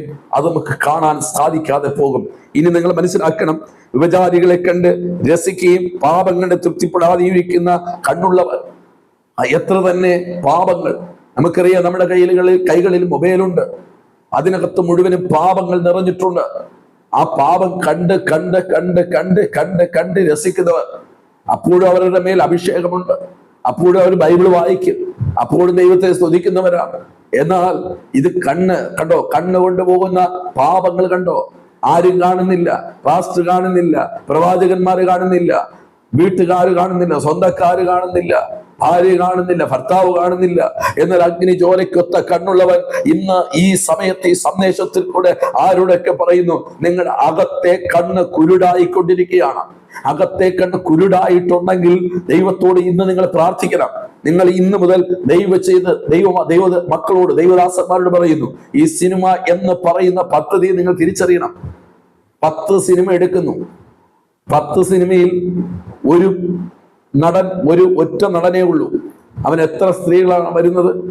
10 പെൺകുട്ടികൾ വരും, 10 സ്ത്രീകൾ വ്യത്യസ്തമായി വരും. ഈ 10 പെൺകുട്ടികൾ 10 സിനിമയിൽ വീണ്ടും പോവുകയാണ്. അവൻ 10 സ്ത്രീകൾ 10 പുരുഷന്മാർക്ക് ഭാര്യയായി തീരുകയാണ്. അവൾ വ്യഭിചാരികളല്ലേ? അവൾ വിശുദ്ധ വേദപുസ്തകം എത്രമാത്രം വ്യക്തമായി പറയുന്നു. ഇത് കാണാൻ പാടില്ല. സിനിമ, സീരിയൽ, ഇത് കോമഡി ഷോ, ഇങ്ങനെയുള്ള കൺമോഹങ്ങളെ വെടിയുക. നമ്മുടെ വീടുകളിൽ 6:30 മുതൽ 6 മണി മുതൽ രാത്രി 11 മണി വരെയും ഇത് നിരത്തിയിട്ട് കാണുന്ന വിശുദ്ധന്മാരുണ്ട്. ഞാൻ താഴ്മയായി വിനയത്തോട് പറയുന്നു, നിങ്ങൾ പോലും അറിയാതെ നിങ്ങളുടെ അകത്തേ കണ്ണ് കുരുടാകുകയാണ്. നിങ്ങൾ പറയും, നമ്മൾ അകത്തോട്ട് കയറ്റാതിരുന്നാതിയല്ലോ, ഹൃദയത്തിനകത്ത് കൊണ്ടുവരാതിരുന്നാതിയല്ലോ എന്ന് ചിന്തിക്കാം. പക്ഷെ നിങ്ങൾ ചിന്തിക്കണം, ദാവീദിനെ നോക്കണം, ശിംശോനെ നോക്കണം. അവർ നമ്മളെക്കാൾ ഏറ്റവും ശ്രേഷ്ഠന്മാരായിരുന്നു, വിശുദ്ധന്മാരായിരുന്നു. പക്ഷേ അല്പം പോട്ടെന്നേ, കുഴപ്പമില്ല, ടൈം പാസിനല്ലേ, ഒന്ന് അല്പം കണ്ടെന്ന് പറഞ്ഞുകൊണ്ട് എന്നൊക്കെ നമുക്ക് തോന്നിയേക്കാം. ചില അമ്മച്ചിമാര് സിനിമയുടെ മുമ്പിലും സ്വോത്രം സ്വോത്രം സ്വോത്രം എന്ന് പറയുന്നവരുണ്ട്, സീരിയലിന്റെ മുമ്പിൽ സ്വോത്രം സ്വോത്രം എന്ന് പറഞ്ഞിരിക്കുന്നവരുണ്ട്. ഞാനൊരു കാര്യം പറയട്ടെ, അത് ദൈവത്തോട് കാണിക്കുന്ന സൂത്രമാണ്. അത് പാടില്ല. നമ്മൾ വേർപെട്ടവരാണ്. കൺമോഹം വന്നു കഴിഞ്ഞാൽ മറ്റൊരു വിഷയമൊന്നുമില്ല. നിങ്ങളുടെ ശരീരത്തിനകത്ത് ഒന്നും മാറ്റം ഉണ്ടാകത്തില്ല, ആരാധനയ്ക്ക് ഒരു മാറ്റം ഉണ്ടാകത്തില്ല, പ്രവചനത്തിന് ഒരു മാറ്റം ഉണ്ടാകില്ല, അഭിഷേകത്തിന് ഒരു മാറ്റം ഉണ്ടാകത്തില്ല. പക്ഷേ നിങ്ങളുടെ അകത്തെ കണ്ണ് കുരുടായി പോകും. അകത്തെ കണ്ണ് കുരുടായി പോയി കഴിഞ്ഞാൽ ദൈവത്തെ നിങ്ങൾക്ക് കാണാൻ പറ്റില്ല. ദൈവത്തെ കാണാത്ത ഒരുവന് ഈ ലോകത്തവന് ജീവിക്കാൻ കഴിയില്ല. പിശാച് വരുന്ന നാളുകളിൽ നമ്മുടെ ജീവിതത്തെ തളർത്തിക്കളയും, തകർത്തുകളയും, ആത്മീയത്തിന് പിന്മാറ്റത്തിൽ കൊണ്ടുപോകും. ഹല്ലേലൂയ. ഇനി നോക്കുക, ആഖാനെ നോക്കണം. അവനും ഇങ്ങനെയാണ് പറ്റിയത്. അവൻ കണ്ട് മോഹിച്ചു. അവന്റെ കണ്ണിനകത്ത് പറ്റിയ കാര്യം കണ്ടോ? ജീവിതത്തിൽ വരരുതേ. കൺമോഹം ആരുടെയെങ്കിലും ജീവിതത്തിനകത്തുണ്ടെങ്കിൽ ഇന്ന് കർത്താവിനോട് ഏറ്റുപറഞ്ഞ് അകത്തെ കണ്ണൊന്ന് ശുദ്ധമാക്കാൻ പുറത്തെ കണ്ണുമായി ഒരു നിയമം ചെയ്യണം. കർത്താവെ, ദൈവഹിതമില്ലാത്ത ഞാൻ കാണത്തില്ല, ദൈവഹിതമില്ലാത്ത കാര്യങ്ങളുടെ എന്റെ കണ്ണുകൾ പോകത്തില്ല, ദൈവഹിതമില്ലാത്ത കാര്യങ്ങൾ ഞാൻ വായിക്കത്തില്ല, ദൈവഹിതമില്ലാത്ത കാര്യങ്ങളുമായി ഇടപെടത്തില്ലെന്ന് ഇന്നൊരു തീരുമാനമെടുക്കുവാൻ പരിശുദ്ധാത്മാവ് എന്നോടും നിങ്ങളോടും ആഹ്വാനം ചെയ്യുകയാണ്. ഇനി വേദപുസ്തകത്തിനകത്ത് കണ്ണുകടിയുണ്ട്. കൺമോഹം മാത്രമല്ല, കണ്ണുകടിയുണ്ട്. സമയം കുറവുകൊണ്ട് ഞാൻ വേഗത്തിൽ 1 ശമൂവേലിന്റെ പുസ്തകം 18-9 വാക്യം. ഇന്ന് ദൈവസഭയിലെ വിശുദ്ധന്മാരുടെ ഇടയിൽ അനേകർക്ക് പറ്റുന്നൊരു അബദ്ധമാണ് കണ്ണുകടി. എന്താണ് കണ്ണുകടി? 1 ശമൂവേൽ 18:9. അന്ന് മുതൽ ശൗലിന് ദാവീദിനോട് കണ്ണുകടി തുടങ്ങി. എന്താ സംഭവിച്ചത്? അവിടുത്തെ കന്യകമാർ പാടി, ശൗൽ 1000 കൊന്നു, ദാവീദോ 10,000 കൊന്നു. ശൗലാണ് അവിടെ വിളിച്ച് യുദ്ധത്തിന് ഇറക്കി വിട്ടത്. യുദ്ധം വിജയിപ്പിച്ചത് ദൈവമാണ്. ഇപ്പോൾ അവിടുത്തെ കന്യകമാർ പാടിയ പാട്ട് കേട്ടപ്പോൾ ഇവന് കണ്ണുകടി തുടങ്ങി. ഒരു ദൈവദാസൻ ശുശ്രൂഷയിൽ വളരുമ്പോൾ കണ്ണുകടി കാണിക്കുന്നവരോട് ഞാൻ പറയുന്നു, കണ്ണുകടി കാണിക്കരുത് കേട്ടോ. ഹല്ലേലൂയ. ഒരു സഭ വളരുമ്പോൾ ആ സഭയോട് കണ്ണുകടി കാണിക്കരുത്. ആ ദാവീദ് ജീവിതത്തിൽ ഇവിടം വരെ എത്താൻ പെട്ട പാട് നിങ്ങൾ അറിഞ്ഞില്ല. എത്ര രാത്രികൾ, ഉറക്കമില്ലാത്ത രാത്രികൾ, എത്ര സിംഹം, എത്ര കരടി അവന്റെ നേരെ വന്നു. അവൻ ജീവിതത്തിൽ ഒറ്റപ്പെട്ടു, ജീവിതത്തിൽ പരാജിതനായി തീർന്നു. ജീവിതത്തിൽ അമ്മയുടെ സ്നേഹം, അപ്പന്റെ സ്നേഹം തിരിച്ചറിഞ്ഞില്ല. നേരെ ആഹാരം കൊടുക്കാൻ ആരും ഉണ്ടായിരുന്നില്ല. അവൻ കാട്ടിൽ ഏകനായിരിക്കുമ്പോഴും ദൈവവുമായിട്ടൊരു ബന്ധം നിങ്ങൾ അറിഞ്ഞില്ല. ശൗലേ, നീ അറിഞ്ഞിട്ടില്ല. നീ കൊട്ടാരത്തിൽ സുഖമായി കഴിയുമ്പോഴും, വെപ്പാട്ടുകളോടുകൂടെ ജീവിക്കുമ്പോഴും, നിന്റെ ഭാര്യയോട് ജീവിക്കുമ്പോഴും, ദാണ്ടെ ആരാരും ഇല്ലാത്തവനായി കാട്ടിൽ ഒറ്റയ്ക്ക് കിടന്ന് ദൈവവുമായിട്ടുള്ള ബന്ധത്തിൽ കിടക്കുന്ന ദാവീദിനെ നിനക്ക് തിരിച്ചറിയാൻ കഴിയുന്നില്ല. പക്ഷേ ദാവീദിന് ഇവിടെ വിടുതൽ കൊടുത്തത് മറ്റാരുമല്ല, ദൈവമാണ്. അതുകൊണ്ട് അവൻ മാനിക്കപ്പെടണം. നോക്കണം, ചിലർ മാനിക്കപ്പെടുമ്പോൾ ചില വിശുദ്ധന്മാർക്ക് കണ്ണുകടിയുണ്ട്. അത് നിങ്ങളുടെ അകത്തെ കണ്ണിനെ കുരുടാക്കി കളയുമെന്നുള്ള സത്യം നിങ്ങൾ മറക്കരുത്. യേശു ആ വചനത്തെ കുറിച്ച് മത്തായി സുവിശേഷം 20-15 വാക്യം നിങ്ങൾ വീട്ടിൽ ചെന്ന് വായിച്ചാൽ മതി. നിങ്ങൾ പിന്നീട് നോക്കിയാൽ മതി. അവിടെ വായിക്കുന്നത്, എനിക്കുള്ളതിനെ കൊണ്ട് മനസ്സുപോലെ ചെയ്യുവാൻ എനിക്ക് ന്യായമില്ലയോ? ഞാൻ നല്ലവനാകൊണ്ട് നിന്റെ കണ്ണ് കടിക്കുന്നോ? എന്ന് വെച്ചാൽ ചിലരെ ജോലിക്ക് വിളിച്ചു, ചിലർക്ക് കൂലി കൊടുക്കാമെന്ന് പറഞ്ഞു വിളിച്ചു, ചിലർക്ക് എന്തെങ്കിലും തരാമെന്ന് വിളിച്ചു, ചിലരോട് ജോലി ചെയ്യാൻ പറഞ്ഞു. എല്ലാവർക്കും ഈക്വൽ ആയിട്ടാണ്. ആദ്യം വന്നവനും അവസാനം വന്നവനും ഒരുപോലെ കൊടുത്തു. എപ്പോൾ ആദ്യം വന്നവർക്ക് അവസാനം വന്നവരെ കൊടുക്കുന്നത് കണ്ടിട്ട് കണ്ണുകടി തോന്നി. പ്രിയമുള്ളവരെ, ഞാൻ പറയട്ടെ, മുൻപന്മാർ പലരും പിൻപന്മാരായി തീരും. അതുകൊണ്ട് മറക്കരുത്, ഞാൻ ഇത്ര വർഷമായി ദൈവത്തിനോട് നിൽക്കുന്നവനാ, അയ്യോ ഇത് ഇന്നലെ വന്ന ആളാ എന്നൊന്നും പറഞ്ഞൊന്നും കാര്യമില്ല. കാരണം എന്താന്ന് പറയണ്ടേ? അതെല്ലാം കണ്ണുകടി കൊണ്ടാ.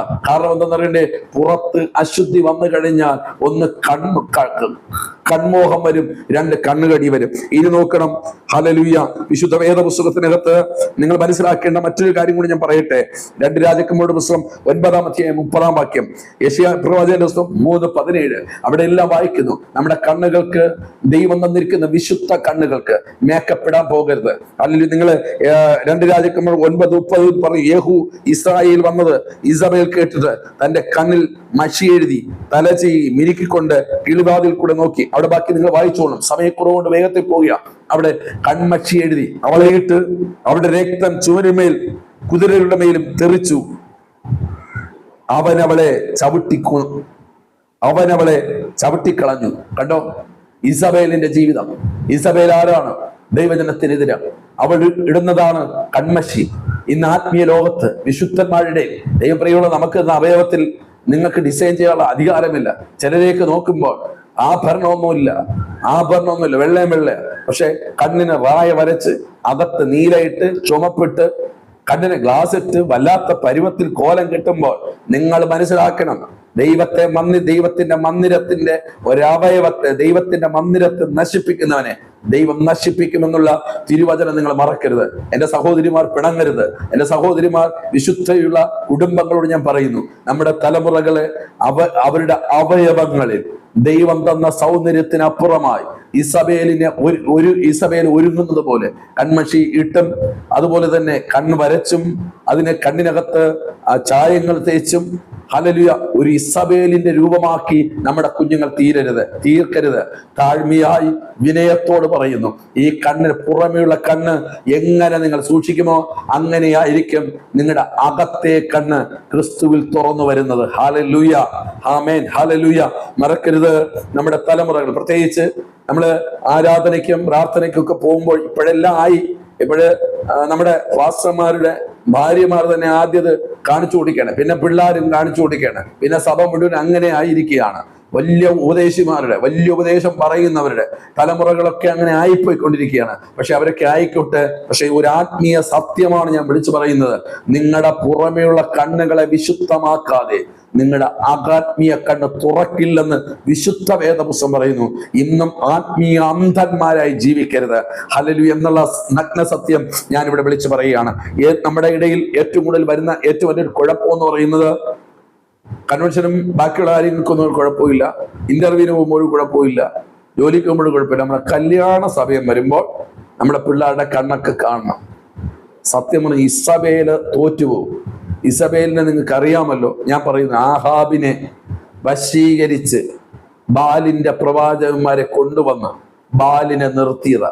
പ്രിയമുള്ളവരെ, ഞാൻ അവള് അടിയുന്ന രീതി നമ്മുടെ ആത്മീയ ലോകത്ത് ഉണ്ടാകരുത്. അത് കല്യാണത്തിനാകട്ടെ, മരണത്തിനാകട്ടെ, ഇന്റർവ്യൂവിനാകട്ടെ, ജോലി സ്ഥലത്താകട്ടെ, വീട്ടിലാകട്ടെ, കല്യാണത്തിനാകട്ടെ, ഒരു സ്ഥലത്ത് നമുക്ക് ദൈവം തന്ന സൗന്ദര്യത്തിനപ്പുറമാണ്. നിങ്ങൾ മേക്കപ്പ് ചെയ്യാൻ പോകരുത്, കണ്ണിനെ സൂക്ഷിക്കണം. ഇനി വിശുദ്ധ വേദപുസ്തകം എന്താണ് സദൃശവാക്യം 4-ാം അധ്യായം 25-ാം വാക്യം. എന്ത് ചെയ്യണം? നമ്മുടെ കണ്ണ് എങ്ങനെയായിരിക്കണം? നമ്മുടെ കണ്ണ് നേർമിഴിക്കണം. നമ്മുടെ കണ്ണ് നേരായി കൊണ്ടുപോകണം. സദൃശവാക്യം പറഞ്ഞ് നിർത്തിക്കോട്ടെ. എൻ്റെ പ്രിയമുള്ളവരോട് ഞാൻ പറയുന്നു, നമ്മൾ ഇതിന് അകത്തെ കണ്ണ് തുറക്കാൻ ഞാൻ എന്ത് ചെയ്യണം? സ്തോത്രം. അതിന് ബർത്തിയുമായി ഇങ്ങനെ വിളിച്ചു, ദാവീദ് പുത്ര, എന്നോട് മനസ്സരിയണമേ. യേശുവിന്റെ അടുക്കൽ വന്ന് യേശുവിനെ ചോദിക്കും, നിനക്ക് എന്ത് ഞാൻ ചെയ്തു തരണം? എനിക്കൊരിക്കൽ കൂടി കാഴ്ച തരണം. നമ്മുടെ ബൈബിളുകളിൽ, വിശുദ്ധ ബൈബിളുകളിൽ എഴുതിയിട്ടുണ്ട്, എനിക്ക് കാഴ്ച ലഭിക്കണമെന്നാണ്. പക്ഷേ മറ്റുള്ള വേഷങ്ങളിൽ പറയുന്നത് എനിക്കൊരിക്കൽ കൂടി കാഴ്ച തരണം എന്നതിൻ്റെ അർത്ഥം എനിക്ക് നേരത്തെ കാഴ്ചയുണ്ടായിരുന്നു, എനിക്ക് കാഴ്ച നഷ്ടപ്പെട്ടു പോയി. വിശുദ്ധന്മാർ പറയുന്നു, നിങ്ങളുടെ ആത്മീയ കണ്ണ് കുരുടായിട്ടുണ്ടെങ്കിൽ ആ ബർത്തിയുമായ പോലെ നിങ്ങൾ ഇന്ന് ദൈവത്തോട് നിലവിളിക്കണം, ദാവീദ് പുത്ര, എന്നോട് മനസ്സരിയണമേ, എനിക്കൊരിക്കൽ കൂടി കാഴ്ച തരണം. ശിംശോൻ പറഞ്ഞതുപോലെ എനിക്കൊരിക്കൽ കൂടി. ഹല്ലേലൂയ. ആ ദാവീദ് നെടുമ്പാട വീണതുപോലെ ഒരിക്കൽ കൂടി. എന്തിനെന്നറിയണ്ടേ? അകത്തേക്കണ്ണ് തുറന്നില്ലെങ്കിൽ സാത്താൻ കൊണ്ടുവരുന്ന പ്രതിസന്ധി നിങ്ങൾക്ക് കാണാൻ പറ്റത്തില്ല. ഹല്ലേലൂയ. ഇനി അകത്തേക്കണ്ണ് തുറക്കാതെ പുറത്തേക്കണ്ണ് മാത്രം തുറന്ന് പോകുന്ന വിശുദ്ധന്മാരുണ്ട്. അവരൊക്കെ ഒരു രോഗമെന്നാ പറയും, ഓ ഇത് രോഗമാണ്, ഇത് ദുരിതമാണ്, ഇതൊക്കെ മാറും, ഇതൊക്കെ നമുക്ക് പ്രാർത്ഥിക്കാം, മാറും. പക്ഷെ ഇതിന്റെ എന്തുകൊണ്ടാണ് വന്നത് എന്ന് കാണുവാൻ അവർക്ക് കാഴ്ചപ്പാടില്ല. Praise the lord. ശിംശോനറിയാം, ഈ കണ്ണ് നഷ്ടപ്പെട്ടതും അകത്തെ കണ്ണ് നഷ്ടപ്പെട്ടതുകൊണ്ടാണ് ഞാൻ ഇന്ന് ബന്ധിക്കപ്പെട്ടത്. ദൈവദാസനെ, ശുശ്രൂഷകൾ എത്ര പ്രാവശ്യം ബന്ധിക്കപ്പെട്ടു. ആന്റി എത്ര ദിവസം കൊണ്ട് കുടുംബം ബന്ധിക്കപ്പെട്ട്, എത്ര വർഷമായി ബന്ധിക്കപ്പെട്ട് കിടക്കുന്നു. ഇന്ന് നിങ്ങൾക്ക് മനസ്സിലാവുന്നില്ല. ദർശനം നഷ്ടപ്പെട്ട്, കാഴ്ചപ്പാട് നഷ്ടപ്പെട്ടു. പണ്ട് പ്രവചനങ്ങളും വെളിപ്പാടുകളും കാഴ്ചപ്പാടുകളും ഒക്കെ ഉണ്ടായിരുന്നു. അന്ന് പിശാചിന്റെ തന്ത്രങ്ങളെ നിങ്ങൾ തിരിച്ചറിഞ്ഞു. ഇന്ന് എന്തുകൊണ്ടാണ് അത് കഴിയാത്തത്? നിങ്ങളുടെ പുറത്തെ കണ്ണ് അശുദ്ധി വന്നുപോയി. എവിടെയൊക്കെ നോക്കിയപ്പോൾ, എന്തൊക്കെയോ നിങ്ങളുടെ ജീവിതത്തിൽ വന്നപ്പോൾ. അതുകൊണ്ടാണ് യേശു പറഞ്ഞത്, നിന്റെ വലത് കണ്ണ് നിന്റെ കിടർച്ച വരുന്നുണ്ട്, അത് ചൂന്നുകളാ. നിന്റെ ശരീരം മുഴുവനും നരകത്തിൽ പോകുന്നതിനേക്കാൾ അത് നഷ്ടപ്പെടുന്നത് നല്ലത്. അതെ, അത്രമാത്രം ഘനമുള്ളതാണ് കണ്ണ്. കണ്ണിനെ സൂക്ഷിക്കണം. കണ്ണ് വിളക്കാണ്, നിങ്ങളുടെ വീട്ടിലെ പ്രകാശമാണ്, നിങ്ങളുടെ ശരീരത്തിലെ പ്രകാശമാണ്. നിങ്ങൾ അതിനെ സൂക്ഷിക്കണമെന്ന് ഇന്ന് നിങ്ങളോട് ഞാൻ ആഹ്വാനം ചെയ്തുകൊണ്ട് എൻ്റെ വാക്കുകൾക്ക് ഞാനിവിടെ കുത്തുകൊടുക്കട്ടെ. ആരുടെയെങ്കിലും ജീവിതത്തിനകത്ത് നിങ്ങളുടെ അകത്തെ കണ്ണ് അടഞ്ഞിട്ടുണ്ടെങ്കിൽ അതിൻ്റെ തെളിവ് പണ്ടത്തെ പോലെ ദർശനങ്ങൾ, വെളിപ്പാട് കാണാൻ പറ്റുന്നില്ല. കരയുന്നു, പക്ഷെ മറുപടി കിട്ടുന്നില്ല. പണ്ടത്തെ പോലെ പ്രാർത്ഥിക്കാൻ പറ്റുന്നില്ല. പ്രാർത്ഥിക്കാനിരിക്കുമ്പോൾ ദൈവിക സന്ദേശം അറിയുന്നില്ല, കേൾക്കുന്നില്ല. വെറും ഒരു നാമധേയ പാട്ട് പാടി ആരാധിച്ചു പോകുക, അത് മാത്രം ആ സന്തോഷത്തിൽ പോകുന്നു. പണ്ട് അങ്ങനെയല്ലായിരുന്നു. മുഴങ്കാൽ മടക്കുമ്പോൾ തലമുറയ്ക്ക് വരുന്നത് കാണുമായിരുന്നു. ദൈവാത്മാവ് വെളിപ്പെടുത്തുമായിരുന്നു. എന്തുകൊണ്ട്? അകത്തെ മനുഷ്യന്റെ കണ്ണ് കുരുടായിപ്പോയി. കാരണം എന്ത്? മറ്റാരുമല്ല ചെയ്തത്, ഞാൻ എൻ്റെ പുറമെയുള്ള കണ്ണിനെ വിശുദ്ധമായി സൂക്ഷിച്ചില്ല. അതേ, കണ്ണിനെ വിശുദ്ധമായി സൂക്ഷിക്കാം എന്ന് പറഞ്ഞുകൊണ്ട് എൻ്റെ വാക്കുകൾ കൂത്തുടുന്നു. ദൈവം നമ്മെ അനുഗ്രഹിക്കട്ടെ. ഒരു നിമിഷം പ്രാർത്ഥിക്കാം. വാത്സല്യ കർത്താവേ, സ്വർഗീയ നല്ല പിതാവേ, ഈ സന്ദേശം അടിയിൽ ഇവിടെ വരുമ്പോൾ അങ്ങയുടെ മഹനീയ മഹത്വം നിന്റെ കുഞ്ഞുങ്ങളുടെ മേൽ വെളിപ്പെടണം കർത്താവ്. ജീവിത യാത്രയുടെ നടുവിൽ കർത്താവ്, ദൈവത്തെ കാണാത്ത ഒരു വ്യക്തിക്ക് ഈ ഭൂമിയിൽ ജീവിക്കാൻ, ഒരു വിശുദ്ധന് ജീവിക്കാൻ പറ്റില്ല. കാരണം ഈ ലോകം പൈശാചിക വ്യാപാരത്താൽ നിറഞ്ഞു കിടക്കുന്നു. ഇവിടെ എന്തും ഏതു സമയത്തും ഒരു വിശുദ്ധനെ തകർക്കാൻ അവൻ പദ്ധതി ഒരുക്കുമ്പോൾ ആകത്തെ മനുഷ്യന്റെ കണ്ണു തുറന്നവൻ അവന്റെ വഴികളെ കണ്ടുകൊണ്ടുകൊണ്ട് ആത്മാവിൽ ജയിക്കുവാൻ, ആത്മാവിൽ പ്രാർത്ഥിക്കുവാൻ അവന് കഴിയുമല്ലോ കർത്താവെ. കർത്താവ്, അനേക വിശുദ്ധന്മാർ അവരുടെ പോർക്കളത്തിൽ പകുതിയിൽ വെച്ച് നഷ്ടപ്പെടുന്നു. അനേക ദൈവമക്കൾ വിശുദ്ധിയിൽ നിന്ന് അകന്നു പോകുന്നു. അനേക ദൈവത്തെ വേണ്ടെന്ന് പറഞ്ഞ് കളഞ്ഞു പോകുന്നു. കാരണം കർത്താവെ, അവരുടെ അകത്തെ മനുഷ്യൻ അന്ധനായി തീർന്നത് കൊണ്ടാണ് കർത്താവെ. എന്നാൽ ഇന്ന് ഞങ്ങൾ ഈ സന്ദേശത്തിൽ കൂടെ കർത്താവെ, ഞങ്ങളുടെ പുറമേയുള്ള കണ്ണുകളെ സൂക്ഷിക്കുവാൻ ദൈവം സഹായിക്കണമേ കർത്താവെ. ഒരു നോട്ടത്തിൽ പോലും കർത്താവെ, ഞങ്ങളുടെ കണ്ണിൽ ഒരു അശുദ്ധി വന്ന് കയറാതെ വണ്ണം ഞങ്ങൾ സൂക്ഷിക്കുവാൻ ഇടവരുത്തണം കർത്താവെ. ഞങ്ങളുടെ കണ്ണുകൾക്ക് ഒരു പൊടി വീണു പോയാൽ ശരീരം മുഴുവൻ അസ്വസ്ഥമാകുന്നത് പോലെ കർത്താവെ, ഞങ്ങളുടെ കണ്ണിൽ ഒരു ചെറിയ അശുദ്ധി വീണു പോയാൽ ശരീരം മുഴുവൻ അശുദ്ധമായി തീരുകയാണ് കർത്താവെ. ദൈവമേ, സൂക്ഷിക്കണം കർത്താവെ. തിരുസാന്നിധ്യം കൊണ്ട് നിറയ്ക്കണമേ. ഈ വചന വെളിപ്പാടിൽ കൂടെ ചിലരുടെ കണ്ണുകൾ, അകത്തെ കണ്ണ് ഇന്ന് പകൽക്കാലം ബർത്തിയുമായ പോലെ ഒന്ന് നിലവിളിച്ച് കർത്താവെ, ആ പഴയ ആത്മീയ കാഴ്ചപ്പാടിലേക്ക് വരുവാൻ സ്വർഗം സഹായിക്കണം. കൃപ കൊണ്ട് നിറയ്ക്കണം. സർവമാനമഹത്വം അങ്ങേക്ക് യേശു ക്രിസ്തുവിൻ നാമത്തിൽ തന്നെ. ആമേൻ, ആമേൻ, ആമേൻ. എന്റെ പ്രിയമുള്ളവരെ, നിങ്ങളോട് ഇത്രയും സമയം ഈ തിരുവചന സന്ദേശം പകരുവാൻ കർത്താവ് സഹായിച്ചു. ഈ സന്ദേശം നിങ്ങളുടെ ജീവിതത്തിൽ ഒരു അനുഗ്രഹവും വിടുതലും കാരണമായെങ്കിൽ, നിങ്ങളുടെ അകത്തെ കണ്ണ് തുറക്കാൻ ഇതൊരു പ്രേരണയായിട്ടുണ്ടെങ്കിൽ, ഇതുപോലെ ആത്മീയ അന്ധതയിൽ കിടക്കുന്ന ചിലർക്കും കൂടെ ഈ സന്ദേശം ഷെയർ ചെയ്യുക. നിങ്ങളുടെ വാട്സപ്പ് ഗ്രൂപ്പുകളിൽ നിങ്ങൾ ഷെയർ ചെയ്യുക. നിങ്ങൾക്ക് വേണ്ടപ്പെട്ടവർക്ക് ഇത് ഷെയർ ചെയ്യുക. നമുക്ക് ഈ ശുശ്രൂഷ ഒന്നിച്ച് ചെയ്യാം. കർത്താവ് നമ്മളെ അനുഗ്രഹിക്കുമാറാകട്ടെ. വീണ്ടും മറ്റൊരു വിഷയവുമായി ദൈവം അനുവദിച്ചാൽ വീണ്ടും നമുക്ക് ഒരുമിച്ച് കാണാം. ദൈവം അനുഗ്രഹിക്കട്ടെ. ആമേൻ.